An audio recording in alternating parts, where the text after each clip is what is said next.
Hey there, you're listening to Making Spaces, the podcast about community, culture, and making new connections, hosted by my good Judy, my friend and yours, Sarah Heath.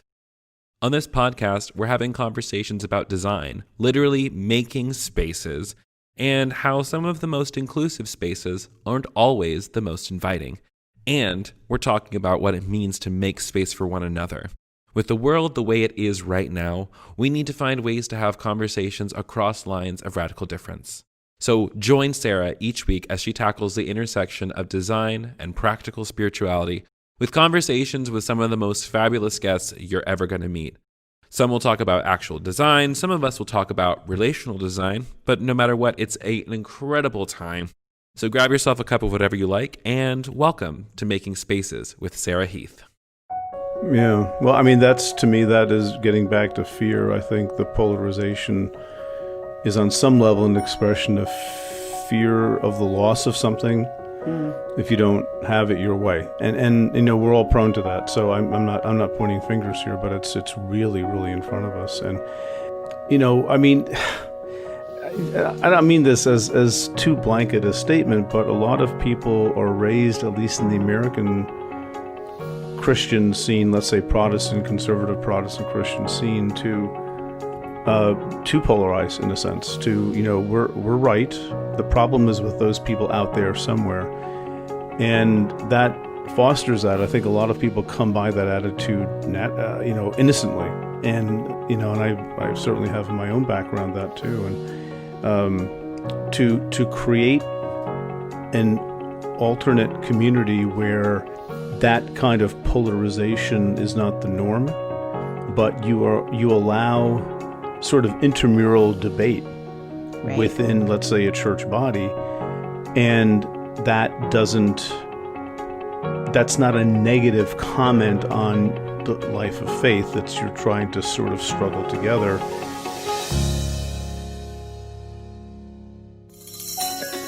Today's conversation is with Enns and Jared Byas, who are the hosts of the amazing podcast, The Bible for Normal People.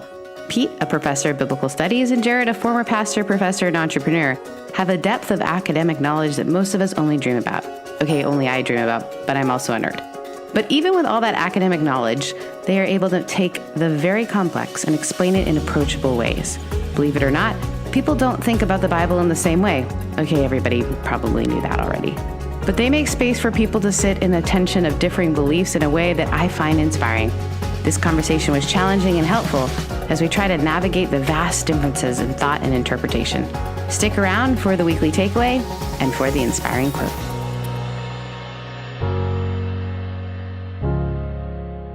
The first question I always ask everyone, just to kind of have a fun way of leading into things, is I love to ask people, where is your favorite space? And it can be like as theoretical as, like Mike McHargue said, his favorite space is when people are actively listening. Or it can be like an actual space in your home, or like a space that you like to go, like a co-working space, whatever it might be. When you think about a space that and it doesn't have to be favorite, you just have to really like it. Is there a space that you really like? And then the follow-up question is why? So either one of you hop in. Where is your favorite space? What about you, Jared? Yeah, let's see. I think probably going with your gut's probably a good idea, because it's usually more true than when I try to overanalyze it. But I would say the first thing that came to mind when you said kind of abstract was being with a group of people problem solving. It's probably one of my favorite spaces to be in. And that's because that's my personality. I love problem solving for sure. And it reminded me of that concept of flow.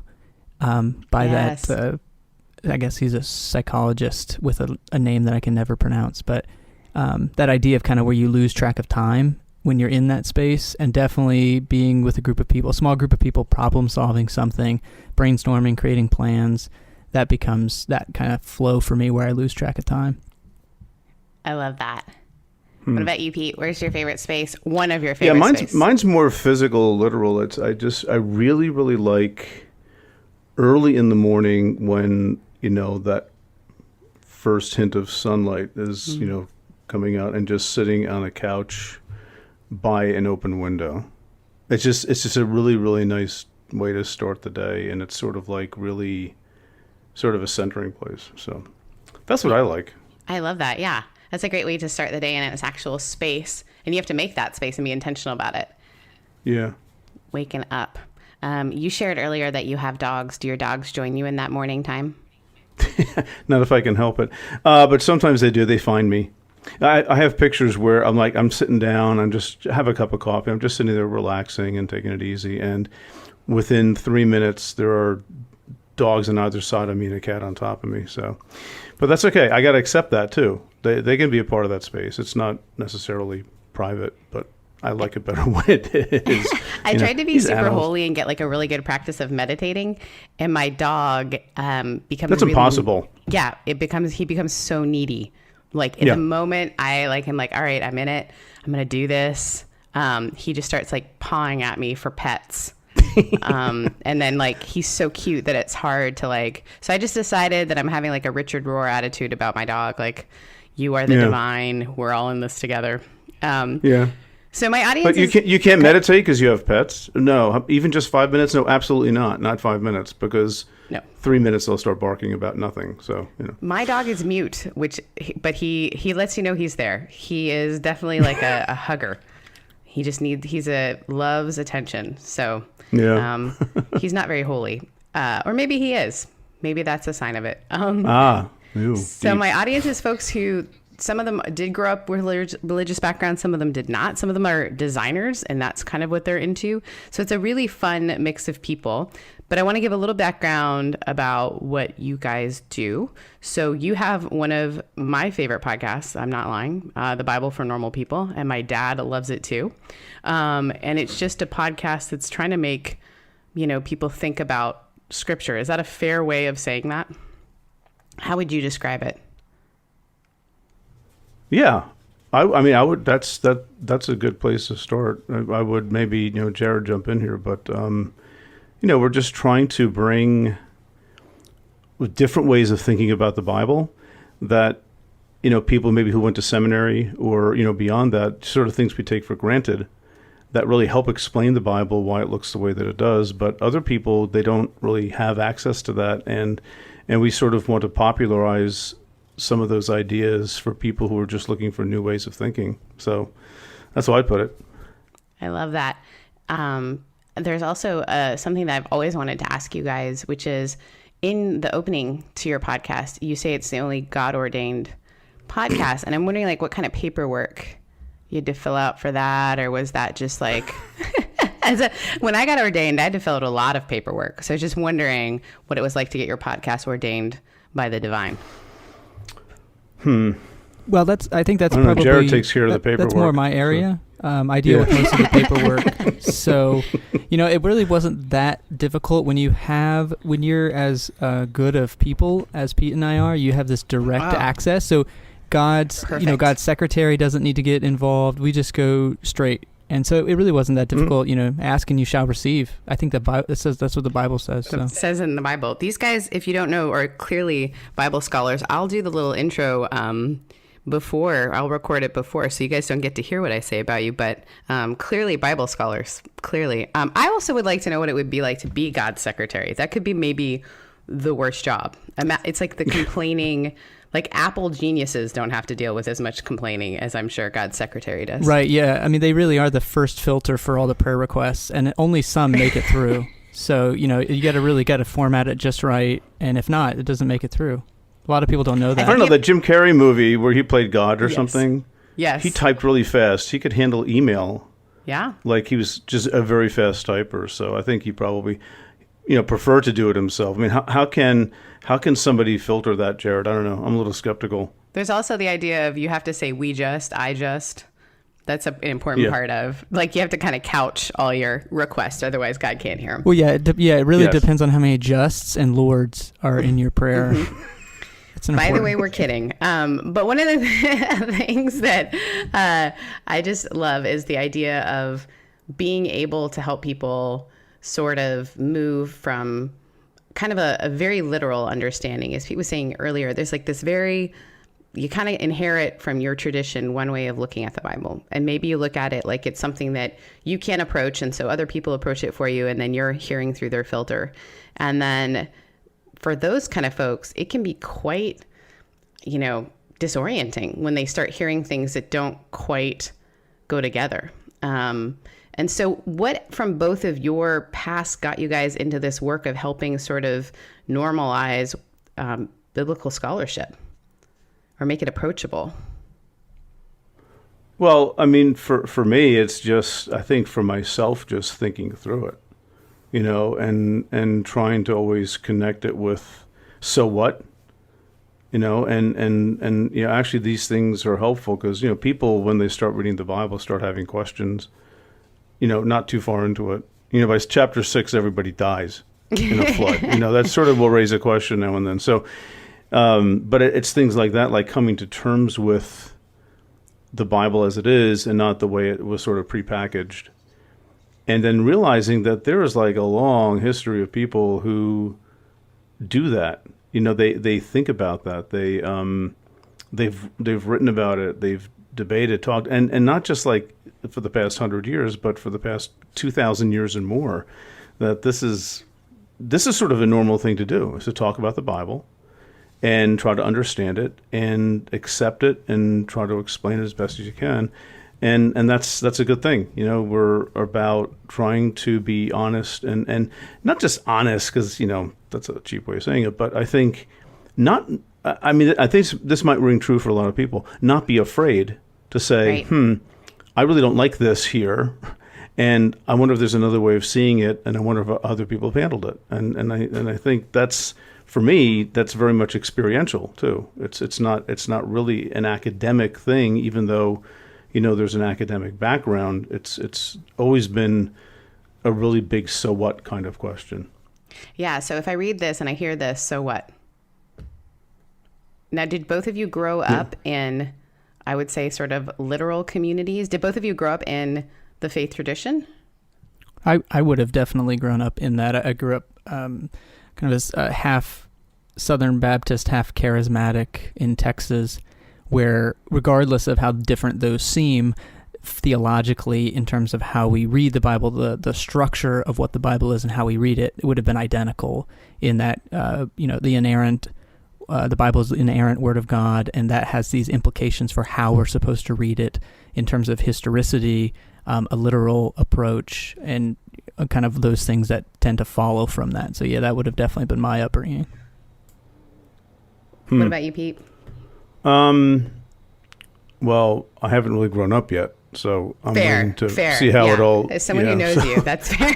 I wonder how this all ends up. I have no idea at this point. But no, I grew up a little differently than Jared. My parents were immigrants from Germany, which is really a short answer to a much longer story I won't get into. But, they came over in the late 1950s, 10 years after the war kind of thing. So they raised my sister and I with basically just a general belief in God and Christianity, but nothing very, like, I didn't grow up with weird parents religiously, and they sent us to do a communion class at the Lutheran church. So that was my first real sustained exposure to Christianity. It was in sort of a liturgical environment, which I hated because I was 12, right? Right. But now I sort of relish that sort of thing. But so yeah, I mean, Jared and I have very different kinds of backgrounds, but I think, I very much walked into that more, let's just say, evangelical or fundamentalist kind of approach to the Bible and to God and things like that. So, I'm just glad I didn't have the baggage that some people have. And yet you encounter it. I think when I think about making space for people as they're sort of, a lot of people use the word deconstructing, or like this, you almost touched on it a little bit there, Pete, where the people have this fear when all of a sudden they start having questions. We sort of fear it. I was having a book study this week with some folks, and a girl said, I used to have a bumper sticker that said, "Don't believe everything you think." Yeah. And it was the tradition that she grew up in, that like your own experiences that you were sort of hinting on are not to be trusted. You have to trust how other people kind of share the Bible with you. And she said once you started to open that, it's scary. So what do you do? How do you make space for not only yourself to like experience that fear? Because I'm sure you guys get some pretty solid criticism. And I think it's out of people's own fear of, if I let go of this thing, what do I do with that thing? Have you experienced sort of this like massive pushback from folks as far as, because you allow them to sort of open it up and look and question, and which has been a tradition forever, but people seem to think this is brand new. Yeah. If I could say just a few things. One, I think we have to, I mean, for me, it's been really helpful for my own kind of emotional state, getting pushback and other things, being a pastor for a number of years and walking with people through, recognizing that it's not an abstract fear for people. It's a very concrete and social fear. Like, you will likely lose friends and family and community members that you've had for maybe your whole life. Authority figures will disrespect you. Like, there's a real sense that if you change your mind about God or the Bible, that you could lose things. And so I think that's just a real tangible fear that I think we don't maybe give enough attention to, how that is, how that impacts your everyday life with the people around you. But the other, so, an emphasis for me in all of this is creating a space for people to feel like they can ask those questions without that fear. And it reminds me of, I think it was maybe Rob Bell who said, you show me someone who calls me a heretic, and I'll show that, and I'll show you someone who doesn't know their church history. And I really appreciate that, being able to say, like, if we understood the history of the church, there's so much diversity in such a broad space. And I like that when Pete and I can show in our book studies or the things that we do with people on a more individual basis, we can kind of point to, well, yeah, so-and-so said that about 600 years ago, or so-and-so said that about 1,000 years ago. And guess what? They're a saint. And all of these things, It's like, oh, I'm not alone, not just here, but kind of throughout the history of the church. And I think that can be a powerful thing too. Yeah. Questioning is part of it. Part of the process. Well, although that's frightening too. So, that's Jared saying. It's, we don't like having our narratives disrupted. We all have stories we tell ourselves about our lives and how things fit together. And, faith has at least been presented to people as that thing that makes sense of everything else. Right. It's not the thing you've got to try to work through and figure out and live with ambiguity and all the gray areas, And I think a lot of what Jared and I have experienced in our own lives is just the reality of the ambiguity. It's just you can't nail it down, and to try to normalize that for people, at least just to show them that it's actually normal. People have thought this for a long time. And in that sense, create sort of an alternate community for people where they know there are other people like them. I'd say, Jared and I, like, one thing we get a lot from people is, I'm so glad I found a place like this where I can just sort of talk and ask questions. And yeah, that's a real thing out there.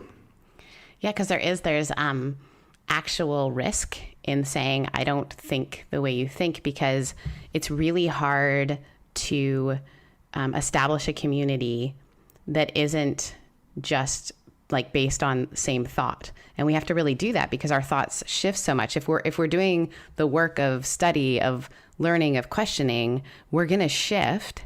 And the fear is that then we lose people. And as pastors, there's nothing more frightening for people when you don't have the answer. And it's really hard to like sell a product that doesn't fix all your problems, right? Right. There's a certain shape in your heart and only Jesus can fit there.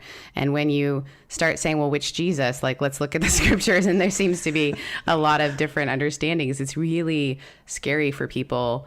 And I think they see a difference. They see demolition instead of deconstruction. Like, I have to let go of I have to demolish all of it. And it can be quite a panicky time. And so it's difficult to walk with people through it. But I think, as a pastor, as someone who sits with people in it, I think sometimes just normalizing the questioning, which is actually part of the tradition, right? If we even think about like Midrashic reading that does the, hey, if you're not questioning it, you're not actually engaging it. The thing that I always say, it's like a relationship with a friend. Like the minute I don't actually care how you're doing and I don't question what's going on with you, I'm no longer actually interested in you. If I just take you at face value of when I say, how you doing? And you just say, fine. And I'm like, great. That's not real relationship. And I think that's kind of the thing that I appreciate about both of you is like, sort of offering it on the table as maybe not. Have you found that people, as they have been engaging your work and they're finding each other, does that create this new sense of community? I'm sort of sensing that people who listen to your podcast can relate to each other. So it's like a community that may not be based on where they live. Is that something that people are gathering around this feeling or thought? Pete, do you want to answer? Yeah, I mean, I definitely think so. It's, I mean, we're all gathering virtually the past few months anyway, but, you know, that I think that's just one of the wonderful things about the internet, that people do feel a sense of, you know, I can't speak for everybody. We have, you know, quite a few people who are a part of this, but just a sense of release, I think, that they can be themselves. And, you know, we hear stories of how their communities, their sort of flesh and blood communities are not supportive or just difficult, or, you know, I'd like to leave, but I can't because, you know, my husband or wife or whatever, you know, or my cousin or something is the pastor and I can't just walk out. Yeah.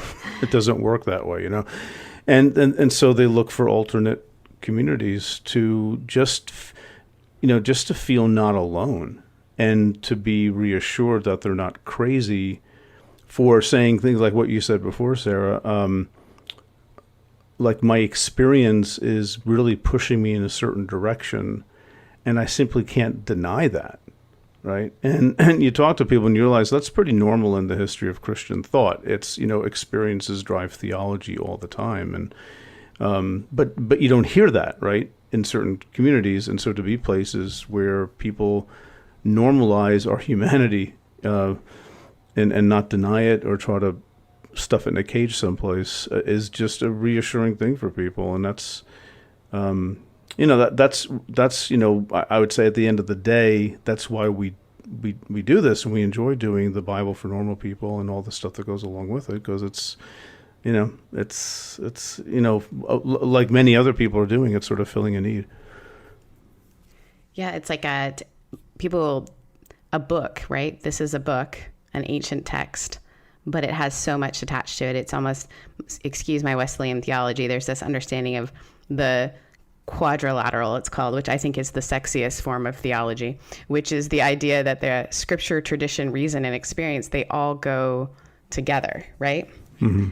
Yeah. And I think you can't have one without the other. And yet we have had, it's actually a very recent idea that scripture is the only thing you should trust in, but then that's hard to even do. And what I love is that you guys kind of point out, yeah, even scripture doesn't really agree with itself. So it allows you to open a space. How do you guys think about making space for people who think differently than you do? Because if you are in conversation with people who are going back to communities that are not thinking the same way they do, their orthodoxy is very different. How do you think someone can, once they begin to shift, or once they're experiencing someone who's shifted around them, how is space made, or have you seen it made well for when people think differently? Well, I can say, you know, I've been in a lot of spaces over the years, many of which were filled with people who didn't agree with me, and some that were. And I think it's important for everyone to kind of take stock of their own personal, emotional, psychological inventory in those spaces. And I think my experience isn't going to be the same as your experience. And I think it's important for people to recognize when they're giving advice for others to realize that, because, you know, sometimes the right thing to do, the brave and courageous thing to do, is actually to leave that space and to go find a different space. And sometimes the brave and courageous thing to do is to stay in that space and learn how to grow and recognize that you kind of have your own baggage and your own side of the street to clean up, and being in a place with other people and forcing yourself to be humble and hear what other people have to say. Sometimes that's the right thing to do. But I really think I would be very cautious to give people generic advice, because it really depends on the pain, the the past, your experiences, how you're built, your personality. And I think only you can know for sure what the right thing to do is as you kind of balance. We grow through suffering a lot of times, but sometimes we have long-lasting hurtful effects from suffering. So kind of figuring out how we can navigate that well. And that's where I think asking other people and getting I'm a big fan of what I call personal boards. So if you're thinking of a big life transition, and this came from actually my pastor, when I was going through a transition, he's like, I'll put a personal board together for you. Who do you want? And just get 3 to 5 people and say, hey, this is where I am. What do you think? And let them ask some questions and give you some feedback and that sort of thing. But in general, I would just say be wary of generic advice on that. Absolutely. That's great, because sometimes it's safe and sometimes it's not. We're going to take a brief break from this conversation to listen to some messages from our sponsors that make this podcast possible.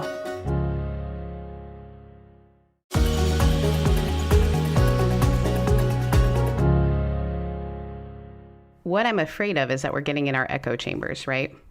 And so one of the things I'm most passionate about is kind of helping people exist in the tension where we don't all think the same way, because otherwise I may not actually have a real relationship with someone who is the type of person that I'm struggling with. So if you don't know a biblical literalist, you may not know, like you can say, oh, they think, or they, you create this sort of straw man or person that isn't actually real. And so I think when I think about how we've sort of gotten to this place where we can't understand each other, where the country is in turmoil, that everything has been made bipartisan. Even, something like COVID-19 is all of a sudden an issue, a political issue, which is, something so strange. And I think it, in some ways, goes to church as well, or communities of faith where we've created these echo chambers. And so I think it is a great thing to take stock of, like, where am I in this, and how have I either created an echo chamber, or how have I sat in a place that may not be healthy for me? What do you guys think about this sort of idea of the two sides that have been created, which is just kind of a silly idea that we're not all very similar? Yeah. Well, I mean, to me, that is getting back to fear. I think the polarization is on some level an expression of fear of the loss of something. If you don't have it your way, and we're all prone to that. So I'm not pointing fingers here, but it's really, really in front of us. And I mean, I don't mean this as too blanket a statement, but a lot of people are raised, at least in the American Christian scene, let's say conservative Protestant Christian scene, to polarize, in a sense, to, we're right. The problem is with those people out there somewhere. And that fosters that. I think a lot of people come by that attitude, innocently. And, and I certainly have in my own background that too. And to create an alternate community where that kind of polarization is not the norm, but you allow sort of intramural debate within, let's say, a church body, and that's not a negative comment on the life of faith. That's you're trying to sort of struggle together.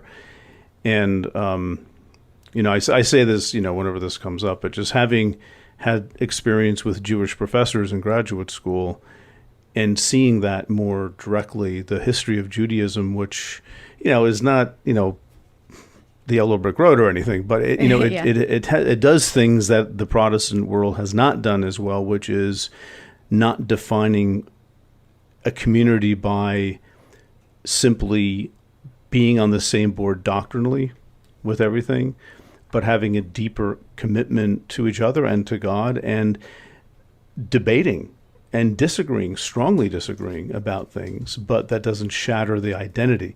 And if your identity is really wrapped up in essentially an intellectual expression of faith, it may not be very convincing, but it's still intellectual. It's ideas and it's arguments, and we know we're right and they're wrong. When your faith is wrapped up almost entirely in the world of ideas, you're not going to be as tolerant of other people's ideas, because ideas will be very threatening at that point. And I think we're just sort of in this muck, and how to get out of it. Glad you asked. I have no idea other than not do that, and model something for other people, and hold out a little bit of maybe hope that this is not the way it has to be, and there are other ways of doing all this Jesus stuff.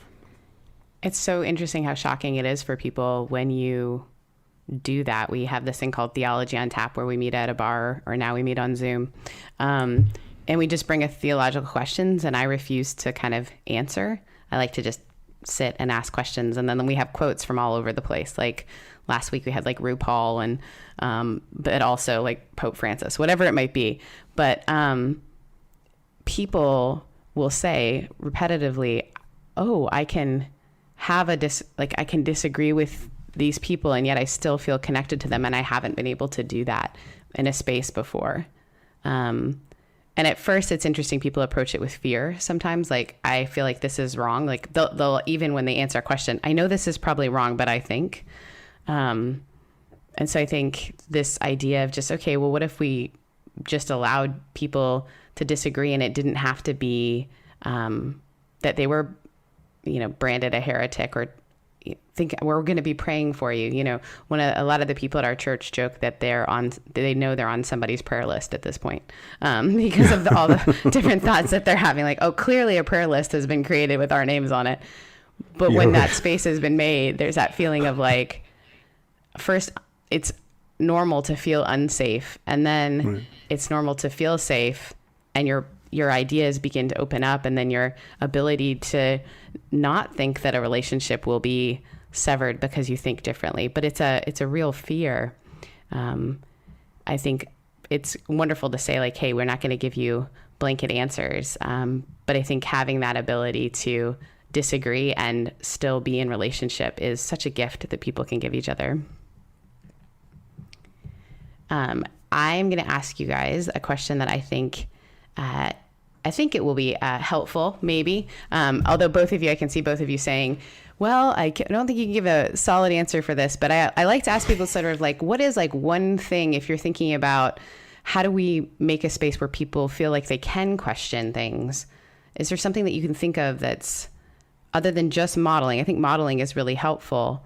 What have you found has been, because you've had very differing theologies on your podcast, and even from your own, when you're engaging those conversations, kind of how do you approach them in a way that you feel like opens up the conversation? Yeah, I can maybe go, because I disagree with Pete strongly on most everything he believes. And so I've had to learn. That's only because Jared doesn't understand it yet, but that's okay. So, no, but I think, one thing I tell people, because I've had a number of people ask me that, and I think we prioritize getting really good at articulating our own beliefs and making declarative statements. And that's how we learn how to communicate better.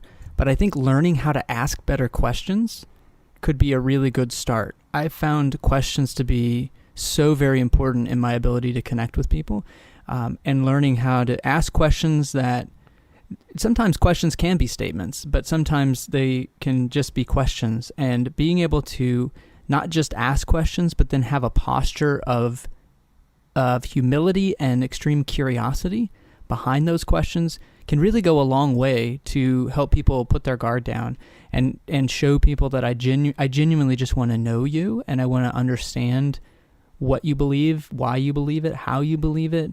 And that's just a practice I think that we're lacking, because we feel like it's important to, quote, stand up for what we believe and articulate what we believe. But what I believe really comes out and expresses itself best when I am in a posture of curiosity around people. Yeah, and I was going to just jump on that too, because I think Jared hit it on the head, the curiosity.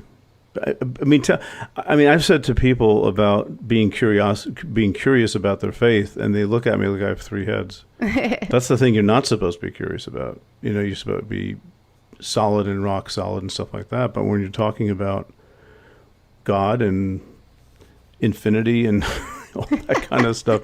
It's hard not to be a little curious and to say I don't know, and that's okay not to know, and that not be the end of the world. That's important. But see, the thing is that, to say curious or to be comfortable with mystery, that's still not like, how do you get there? That's a different question, and I don't have the answer to that other than life has to happen, and old structures sort of give way to, like, I have to figure something else out here. This isn't working. And, the biblical tradition, goodness gracious, is just full of that sort of thing with Old and New Testament. Just, our view of God is changing because X, Y, and Z happened to us.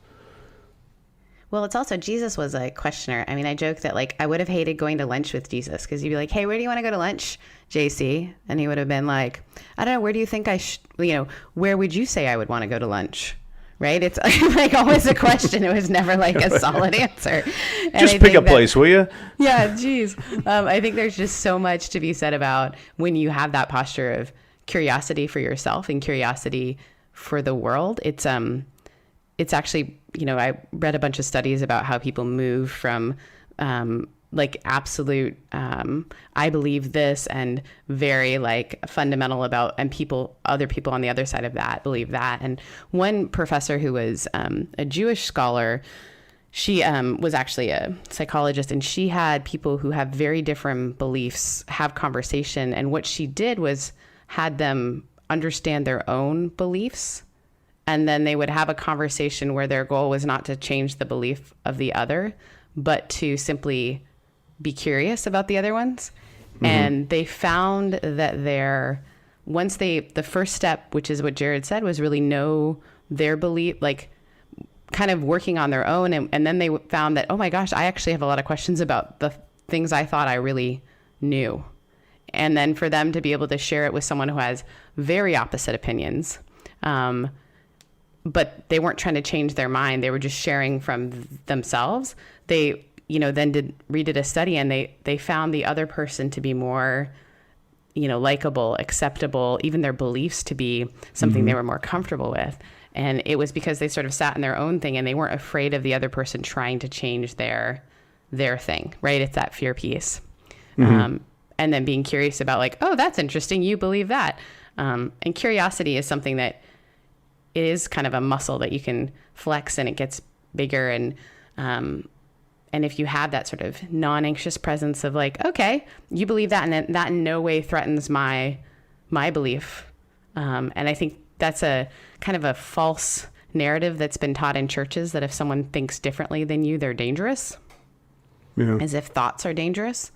And frightening. And I think we're kind of in a weird cultural moment where we're sort of, people are afraid of thoughts, or don't, even questioning like the medical professionals, like again, with this health crisis we're in, it's like, well, I think I would rather like hear from the, epidemiologist than like your neighbor, Jack, who had an opinion about it. There's this interesting thing where like, we're not going to believe people, but if we can be curious and we can ask those questions, then it opens up a whole new space in some ways. So can I ask a question in that? Because we've said two things, and I don't have an answer for this, but, on the one hand, Pete said earlier, our experiences drive our theology. And then on the other hand, we have a great example with this coronavirus, and a lot of people thinking that their experience is the one to be trusted, right? Why trust who knows all the agendas that these health professionals have, and I'm just going to go off of, my own 20 minutes of Google research and experience. How do we hold those two together? Where on the one hand, I want to advocate for people to trust themselves more and trust their own experiences more. And on the other hand, I see the downside of that when there are trained professionals who are saying things that we should be listening to. And maybe sometimes we shouldn't trust our own, biases and our own thoughts that we're kind of that Dunning-Kruger effect, that we are tend to be we think ourselves smarter than we actually are. So how do we hold that in tension? Do you guys have any answers for me? Go, Pete. Not really, because I think that's a good question. I don't think that can be solved easily. I think my starting point for trying to discern that, at least, is what's the end goal of this whole process? And if it's, for example, I'm going to trust my experience because my end goal is to stay safe exactly where I am and never change. To me, the goal affects how I might read the confidence with which someone accepts their experience. And I see that, in my opinion, I do see that with what you mentioned, Sarah, with people denying, let's say, true expertise for their own, but through, a Google search and things like that. And I think that's a different kind of trusting your experience than, again, this is a value judgment, but someone who's a pilgrim in life, who's curious about life and who sees things and is genuinely, that word again, curious and open and trying to understand the nature of reality rather than trying to hunker down and keep things as they are. And that's, you can't judge that. You can't look at that and say, hey, you're like that, but that's why you have to know yourself. Yeah. And that's if we're honest, like that's just using one expert over another. That's saying like the expert of the person I read on Google or the, news I click on. It really is choosing another experience versus, I've decided this is the experience that I'm going to believe versus this one. And so I think it's a hard thing to both say, yes, your thoughts and feelings around something are important.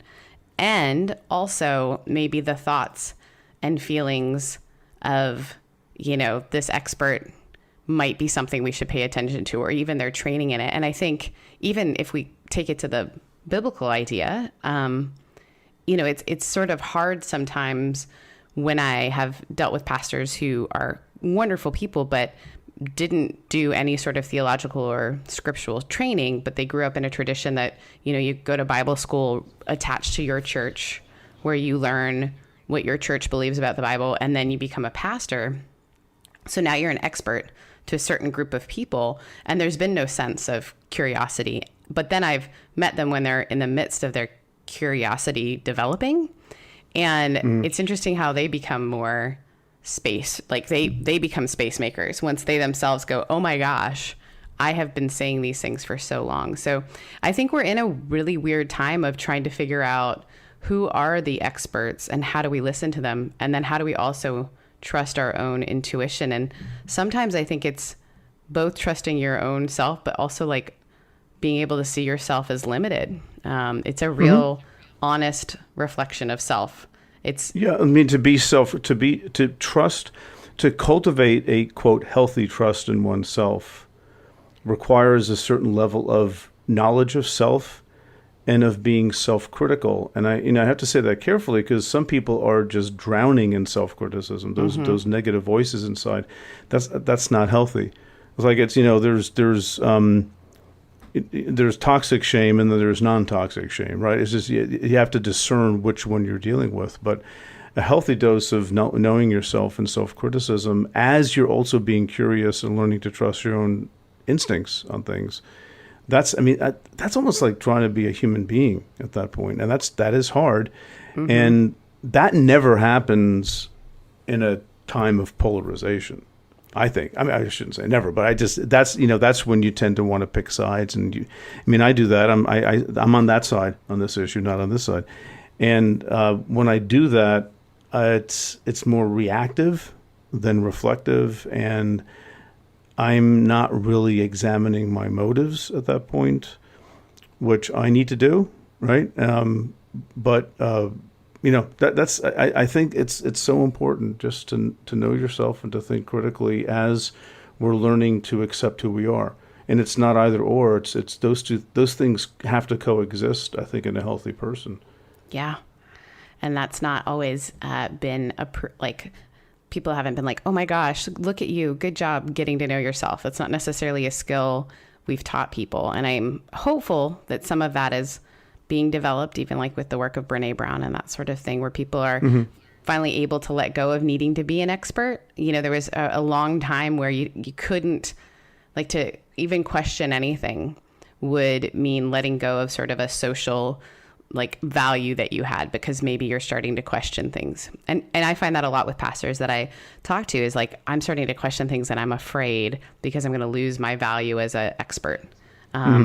Versus that thing you said about it's human being. You're becoming a human being. Human beings wonder. And the Bible's full of those stories of people who are like, I thought it was this way, but maybe it's this way. And they're not shamed for it. You know, one of the things I recently noticed is that Jesus didn't get mad at Thomas for not being sure about his resurrection, right? There was no shame in it. You know, we often say, like, there was no like, and we don't even know if Thomas ever did, you know, doubting Thomas, known for touching Jesus's wounds. The scripture doesn't tell us whether he ever actually did. He just was questioning, and there wasn't shame in that. And I think we've created this fear that questioning leads down a slippery slope, as they say. But it's often because we're afraid to question ourselves. I think you're right. There's an inner reflection that has to happen. I don't know how to get us out of this bipartisanship other than relationship, honestly. Knowing people who are different than us and being willing to hear, and not afraid that hearing other opinions will destroy ours, you know? But have you tried arguing on Facebook? I hear that works pretty well. Yeah, I've heard that's super. I thought Twitter was actually the more helpful. I've never gone on Twitter and not seen a fight. I don't ever really go on Twitter for that exact reason, because it's like, I don't know what's happening. It's like everyone is very angry about everything. Yeah. And I don't know what to do, because I'm just like, this makes me uncomfortable. That's why I have to go to TikTok. That's right. I've not tried it. Have you guys? I don't even know what TikTok is. We got to dance it out, guys. We got to dance it out. I mean, maybe that's why people are like, because what happened is it was like, Facebook is a lot of words. Okay, well, that's making people angry. Maybe we'll do Twitter, which is just a few words. People are still pretty angry. Let's try Instagram, which is just photos. And like, nope, that's not working. Yeah. Now let's just dance. That's right. We're just like, we can't get along. Dance and lip sync comedians and things like that. So yeah, now you do have the angry rants there too, but they're fewer and far between, I think. But is it I know only Jared's dancing our and resident TikTok expert. Well, Jared has kids that are age appropriate. Is that why you're a resident TikTok, or is it for yourself? You can be honest. My kids aren't actually. They're not on any of that. No, I mean, I should probably lie and just say yes. I should blame it on my kids. No, I've never been more. My wife has probably never been more disappointed in me than the day I told her I had downloaded TikTok onto my phone. Yeah. She's like, oh no. Yeah. Yeah. Sue said, "Why'd you do that?" Yeah, exactly. I don't know, because I have to. It's part of the business, so I got to be aware of all this stuff. And, I haven't done it yet. I have like a weird curmudgeon-y, like my friends call it, my Golden Girl side, where I'm a little bit like, you know, Dorothy from Golden Girls, where I'm like, nah, I don't need that. But I'm interested to see, and like, you should probably know, like, I'm not the person to like, certain things I'm really trendy on, but I'm famous for having said, why would they put a camera in a phone? We don't need cameras in our phones. We have cameras. And I didn't think that was going to take off. So that aged probably well. Don't invest. Yeah.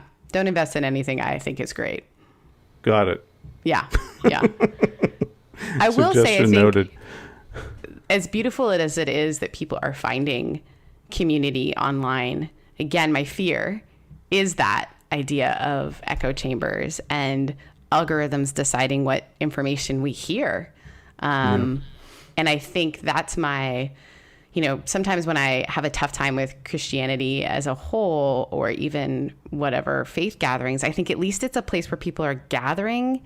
And I know that's not something we're doing right now, but the chance of running into someone who thinks differently than you is higher when you're around people who are not in your algorithm. And I think that could be a potential space for people to have some real change, because you're encountering something. But we have to teach people how to do it in a way that, like you said, I'm strong about who I am, and I am not threatened by your thoughts.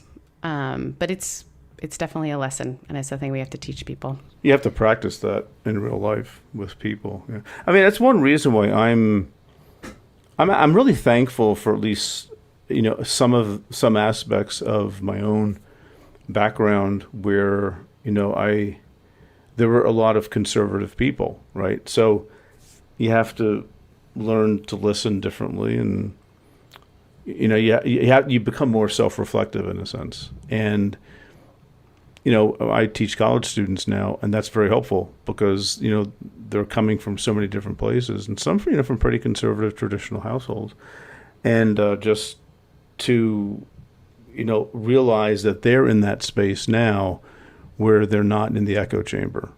Mm-hmm. And they have to listen too. And I know what that feels like to have to do that. And so it puts me in a better position to sort of support and encourage that without them knowing that I'm doing that.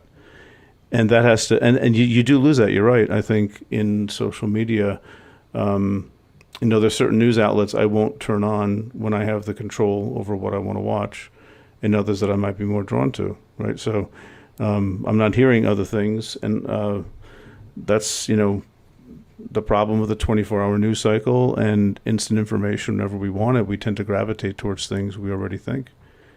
But I think that's, while I think social media makes that easier and it's built and designed for that, I think it's more about how we see ourselves and how we want to be in the world and what kind of information we do want. I just know I've made it a very conscious effort to follow people I disagree with, but I think who think cogently about things, politics, and other things on Twitter.